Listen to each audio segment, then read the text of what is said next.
For the first question, we're asked to name the following compounds. In this case, we have a 1, 2, 3, 4, 5, 6 carbon chain with chlorine on carbon number 4 and our alkyne starting at carbon number 1. So this is going to be 4-chloro-1-hexyne. In this case, we have a stereocenter. We have chlorine there, and we have a hydrogen already in the back. Chlorine is going to be ranked first. Our two CH2s are going to be tied. That carbon with the equivalent to 3 carbons attached is going to be outrank our ethyl group. So in this case we have a clockwise rotation, so an R stereocenter. So this is R 4-chloro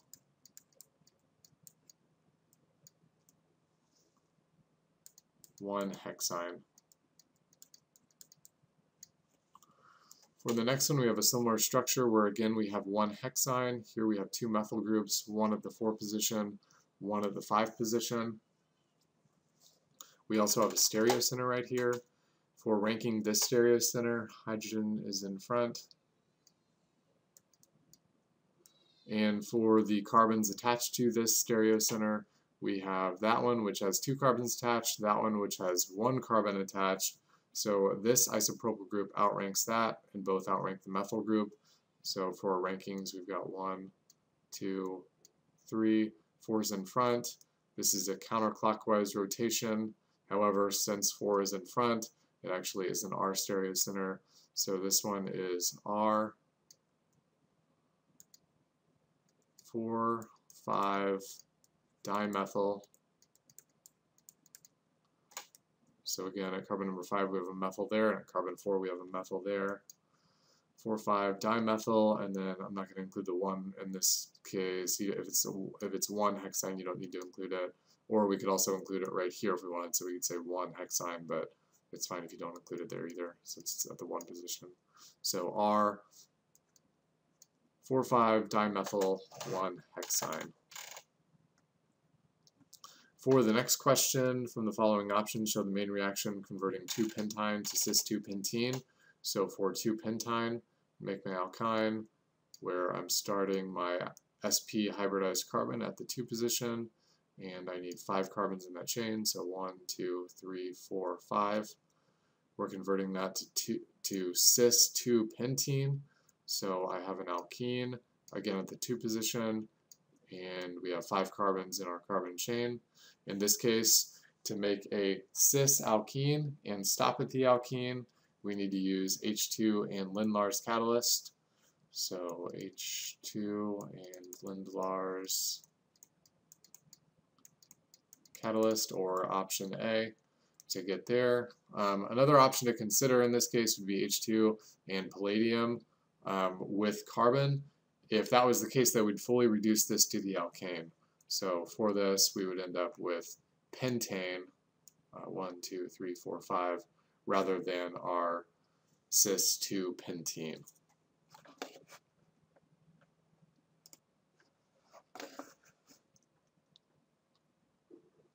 Alright, for the next, underline the most stable carbocation. So it's definitely not this one, because this one's primary with no resonance.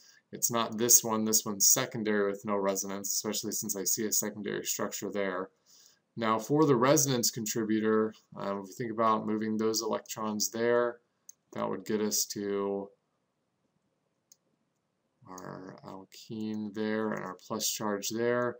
And then this one also has a resonance contributor where we can form a secondary carbocation right there.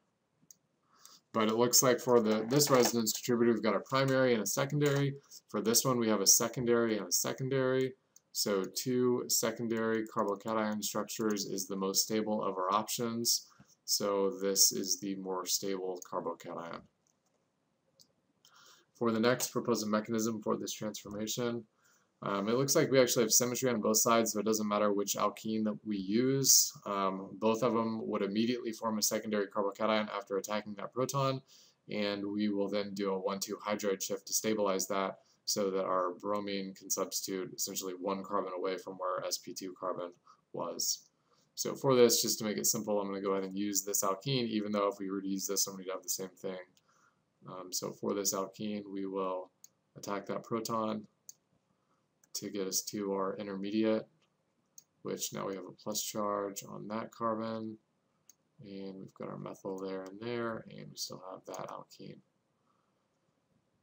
Alright, once we have that, now we can show the 1,2 hydride shift. So we have a hydrogen right here. We can jump that over to that carbon to give us our more stable carbocation intermediate, which is a plus charge there. We still have our methyl there, and we still have our alkene there. And now bromine can come in and do a nucleophilic attack, stabilize that carbocation, and get us to our final product. Alright, for the following compounds, label each as aromatic, non-aromatic, or anti-aromatic. So for the first one, I see 2 sp2 hybridized carbons there. These alkenes are not in conjugation. We don't have sp2 hybridization all the way around the ring. So this one is non-aromatic because we have some sp3 carbons within the ring.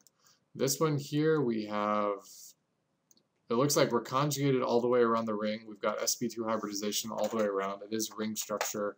But for this one, we have 4 pi bonds, which means we have 8 pi electrons. So this one is anti-aromatic, and basically it does not fit the 4n plus 2 rule. If we have 0, we'd end up with 2. So if you plug in 4 times 0 plus 2, that's 2. If you plug in 1, that would be 6. If you plug in 2, that'd be 10. Since we have a total of 8 pi electrons here, that does not fit any of these, so it's anti-aromatic.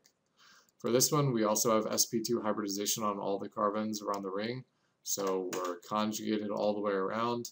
And in this case, we have 2, 4, 6 pi electrons. That fits this Huckel's rule, so this one is aromatic. For this one, we are also conjugated all the way around the ring. We have all sp2 hybridized carbons. In this case, we have a lone pair in our p orbital, and this has resonance all the way around the ring, so this one is also aromatic.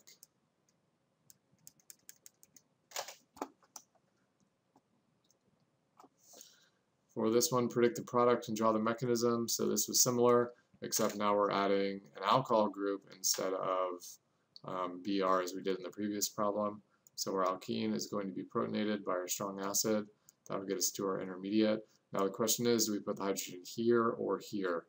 So in this case, we can stabilize the carbocation intermediate that we formed here with a 1,2 hydride shift from there, which means that needs to be where our carbocation is, which means that's where we need to put our proton. So for the ring, drawing this, we no longer have a plus charge. Now we have 2 hydrogens on this carbon. I'll go ahead and draw both those hydrogens in. We had 1 before, so we have an H right there. We add another H to that. That's why we have 2 now. There's our plus charge. We have a methyl there. We have a hydrogen there that's going to do a 1,2 hydride shift to get us to our next intermediate. Now we have plus charge right there. Now our nucleophile, or weak nucleophile water, can come in and attack that carbocation to get us to our next intermediate, which is our methyl and our OH2 plus, and water is the weak base that we can use to deprotonate that to get us to our final product,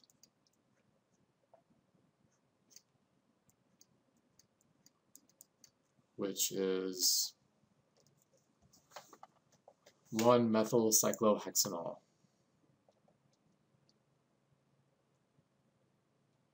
Alright, for the following reactions, circle the scheme that is the best choice to produce the indicated product and briefly explain. So in this case, if we do our Diels Alder 4+2 cyclo addition, we would attack that carbon there. We would use our alkene to attack that there, and we form a double bond there. I think that's exactly how we can form this product here. So this one looks good. If we were to do the same thing here, there's a couple issues. Basically, we have an extra carbon there. So if we were to do our 4n+2 addition, we actually don't have 4 carbons here for our 2 alkenes. They're not conjugated alkenes. And if we could theoretically do this, we'd form a 7-membered ring. We can't theoretically do this if we start out by attacking that, and then we use these electrons to attack there. These electrons in this double bond here need to go somewhere. We can't put them there because then we're overfilling this octet right there. So since that's a CH2, this cannot happen. So for a couple of reasons, say carbon count and overfilled octet, if we were going to actually move our double bond right there. So for this, this is the reaction scheme that best fits. The mechanism fits to get us our product. For the next one, it looks like both of these mechanisms are reasonable. So here, if we do our proton transfer, that would end up putting a plus charge on this carbon right here, and then our Br- could come in and attack, and we could get this. So this is our 1,2 addition. And here, when our electrons move there to attack that, we end up getting this intermediate where we now have a plus charge there, and we still have our alkene there. So it looks like we're attacking with our Br- on this carbon here, which means the easier way to show that would be to go ahead and show resonance, moving those electrons there to get us to our sorry, I may have been off screen there, moving these electrons in the double bond there to get us to our next intermediate, which now we have an alkene there, and now we have a plus charge there. Now our Br- can come in and attack to get us to our final product. And this is a 1,4 addition. And the 1,4 addition is favored if we have enough heat. So essentially we can achieve the higher energy level needed to get to our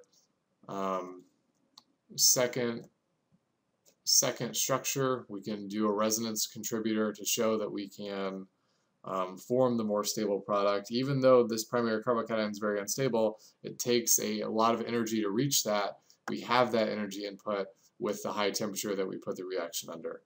So for those reasons, this is the appropriate reaction presented. Alright, for this, provide the missing reagents. So for this compound here we have our diene. We have our 4 pi electrons here. So now we need our dienophile to do a Diels Alder reaction.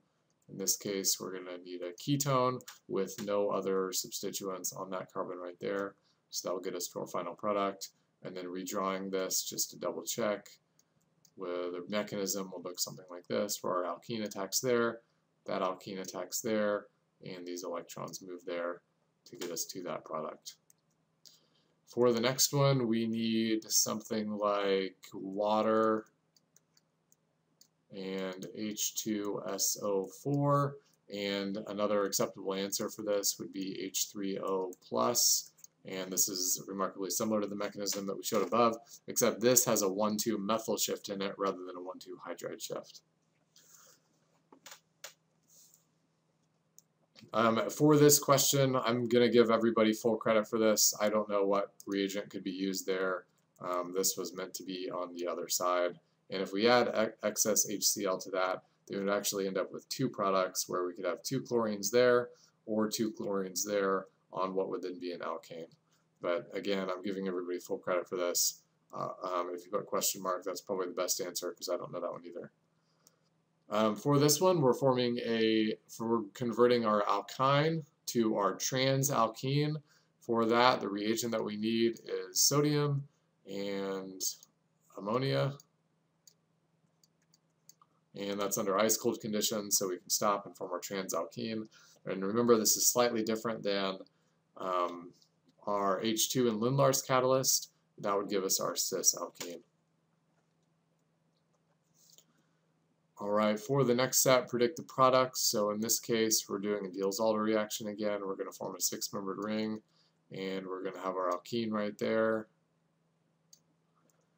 And our substituents coming off of this are a ketone and a methyl group. Let me just draw this one more time because my alkene was a little bit off from where I wanted it to be. So anyway, that's the same thing, but that's a little bit more clear. Alright, for this we're going to do an electrophilic aromatic substitution. So our aromatic ring, one of our alkenes in the aromatic ring is going to attack that, what will be a carbonyl carbon with a positive charge after AlCl3 helps pull off our chlorine.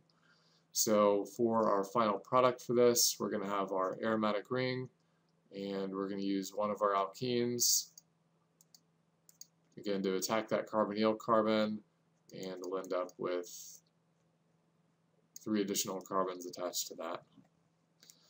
For this reaction, we're adding hydrochloric acid in excess, so we're going to first do a proton transfer, and both of our alkenes are going to be protonated by our excess HCl. For this one, our more stable carbocation is right there, so that's where our chlorine is going to go. For this one, we can do a 1,2 hydride shift so that the most stable carbocation can again be tertiary, and that is where our chlorine will attach. So I'm going to go ahead and draw out the bond line structure of everything except the alkenes, since we will no longer have alkenes for this. And like we said, our chlorine will go there, and our chlorine will go there.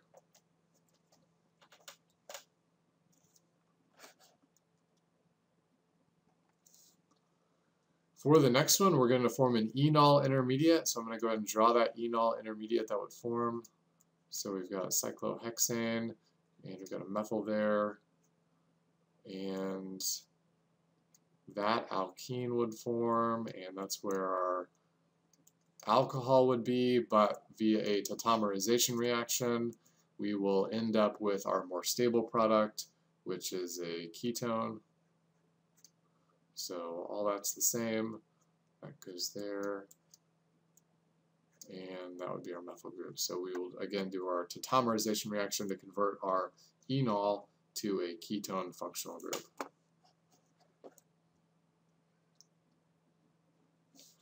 For this, estimate the pKa of the most acidic proton in the following compounds. So let me drag over the pKa table.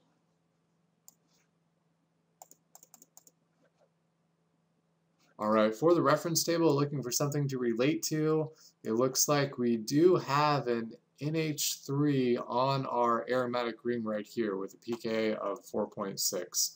So that'd be a good place to start, pKa of 4.6. We have a strong electron withdrawing group on the ring. So I don't see another example where we have NH3 with a strong electron withdrawing group. I know that the pH and pKa would be lower.